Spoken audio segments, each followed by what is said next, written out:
là, mais la plupart des gens ne le réalisent pas encore. Son esprit se déplace tranquillement parmi nous, sans que le monde ne soit dérangé par sa présence. Et je veux que vous sachiez que rien de ce qui s'est passé n'est le fruit du hasard. L'histoire de l'humanité a une chronologie et elle est entre les mains de Dieu. Et cela nous est assuré par la Bible qui a enregistré tous les événements prophétiques qui se sont déjà produits et qui se déroulent en ce moment même et qui se produiront bien avant ce que l'on peut imaginer. Et au sein de cette chronologie, la parole de Dieu parle de la prophétie de l'émergence de deux bêtes qui marqueront le début de la fin des temps.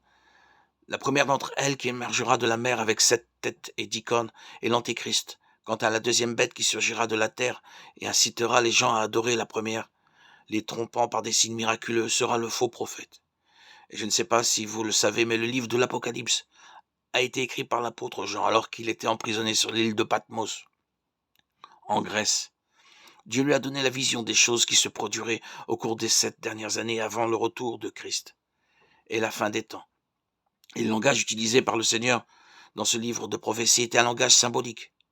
Cela signifie qu'au lieu d'exprimer un message de manière directe et littérale, le Seigneur a pensé qu'il serait préférable de transmettre ses révélations à travers des représentations.